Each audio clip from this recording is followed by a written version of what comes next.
I call the clerk. Private members' business. Notice number 6, motion on superannuation guarantee non-compliance. I call the member for Indi. Thank you, Deputy Speaker. I move the motion relating to superannuation guarantee non-compliance in the terms in which it appears on the notice paper.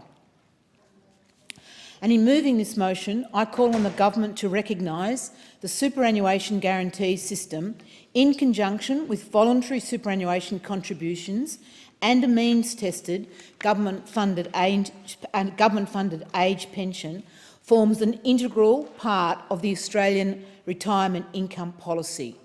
And all employers must receive the full benefits of their superannuation guaranteed entitlements.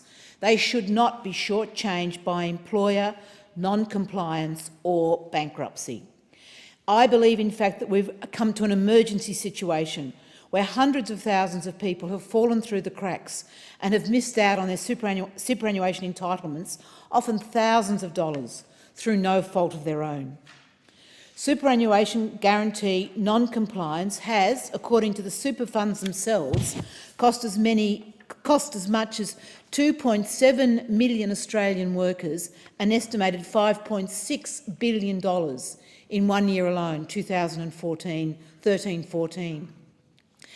Deputy Speaker, when employers fail to meet their obligation to pay employees their proper entitlements, we see poorer retirement outcomes for those workers who miss out. And as a consequence, there's a higher age pension liability for the Australian government. In December 2016, a report from the Industry Super Australia and CBUS indicated retirement incomes have been undermined over many years by employers who have not met their obligations on behalf of workers. And on average, Australian workers have missed out on more than $2,000 per person each year. And on August the 30th, the ATO, the Australian Taxation Office, reported that Australian workers are denied as much as $2.8 billion in superannuation payments each year. So we've got a serious problem here. I first became aware of this when a constituent, and I'd like to acknowledge Cheryl Robb of Wangaratta, Mrs Robb's employer, had declared bankruptcy, leaving her retirement fund shortchanged by more than $8,000. And there have been at least another 5 constituents who have approached my office with similar stories of lost savings. And we, as an office, have had limited success in working with them to resolve this issue. The sensitivity around their loss and the betrayal of trust is such that they are reluctant to make their identities public. Mrs Robb has recently advised the Australian Taxation Office that her employers had failed to honour the superannuation guarantee charge obligations to her fund. She followed the ATO formal superannuation recovery process to the letter, but even after the ATO took steps to collect the debt owed to her, she was left empty-handed. And earlier this year, the case was closed. The bankruptcy trustee advised that there's no money to be claimed. And despite this devastating outcome, Mrs Robb has directed her energies into highlighting the impact of what happens when employees miss out on their superannuation guarantee entitlements. She's become the face of this issue in my electorate, and I want to thank her and acknowledge her for her determination in ensuring this problem remains before the government for a solution. And I also want to acknowledge the work of the North East newspaper journalist, Jamie Cromberg, who told her story and the personal stories of others who have been impacted by this superannuation emergency. And through the Wangaratta Chronicle, Jamie Cromberg has followed these stories. So I acknowledge the role of the local media for its work in bringing these cases to my attention and to that of the public. Their work ensures that we have a clearer understanding of the extent of the problem and its impact on our constituents. And following these representations, I made representation to the Minister for Revenue and Financial Services, Kelly O'Dwyer, in December 2016, and also asked the Minister a question in Parliament. And while there is a clear legislative framework for the ATO to protect employees, the legislation only works if there is adequate resourcing for the ATO to respond quickly to claims. Mrs Robb's experience where she did everything absolutely correctly, but she was still unable to cover her superannuation. And late last year, the Senate agreed to an inquiry into unpaid superannuation, and the inquiry made its report in March 2017 with 32 recommendations. The Minister has also established the Superannuation Guarantee Cross-Agency Working Group, which released its final report on the 14th of July this year, with 9 recommendations. And I'd just like to place on record my support for the Minister and her acknowledgement of the action she has taken, perhaps too little, too late, but there's also a long way to go before this issue is resolved. On the 28th of August, in fact last week, Minister O'Dwyer announced the government would introduce a package of reforms to give the Australian Taxation Office near real-time visibility over superannuation guarantee compliance. And I welcome this package. It includes measures to require that superannuation funds report contributions at least monthly to the ATO.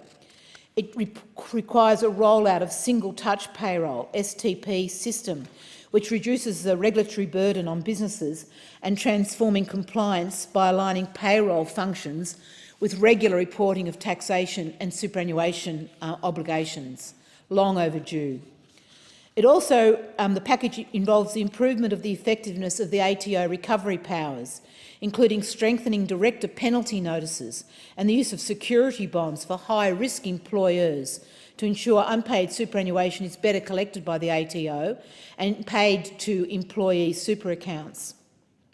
And it gives the ATO the ability to seek court-ordered penalties in the most serious cases of non-payment, including employers who repeatedly fail to pay their superannuation guarantee liabilities. And in July, the government introduced legislation to close a legal loophole used by employers who have previously counted salary sacrifice amounts paid by employees towards their own employer contribution. So that was very welcome. All these changes are in fact welcome, but they come too late for my constituent and others in my electorate, and they come too late for the millions of others who never see their full entitlements paid. The ATO is dealing with about 20,000 complaints about unpaid super each year from both current and former employees. And announcing the government's most recent package, Minister O'Dwyer points out that employees' failure to meet their superannuation guarantee obligations to their employees has been a problem since the guarantee was first introduced in 1992, and successive governments have failed to make significant reforms to the system. The ATO has managed to recover more than $2 billion owed to employees since 2010, but even they admit estimates of losses to employees are conservative.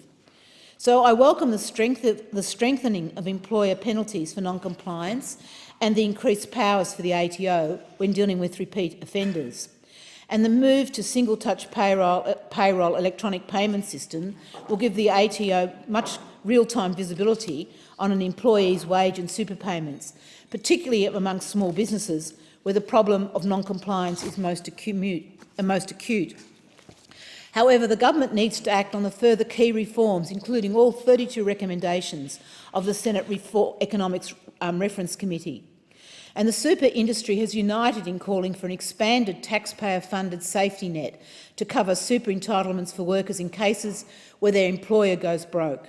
The existing Fair Entitlements Guarantee, the FEG, is limited to outstanding wages only for bankrupt and insolvent companies and doesn't cover super.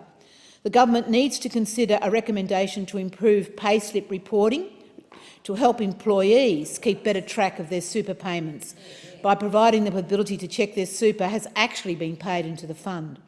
The requirement for improved payslip reporting to include superannuation guarantee payments is outlined in a private member's bill proposed by the member for Mayo, and the bill will be introduced to the House in the near future, and I welcome that.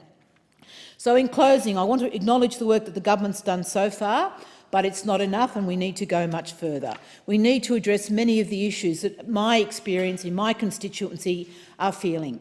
So I welcome the work of the ATO in prioritising this work, but they need more resources. They need significant more resources if we're really to get on top of what I call this emergency.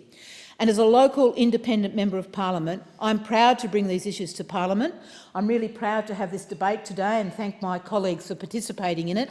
And I ask for your continued support as we work with the government to make sure that people's super guarantees are protected for their retirement and thus saving the government the money through pension schemes. Thank you, Deputy Speaker. I thank the member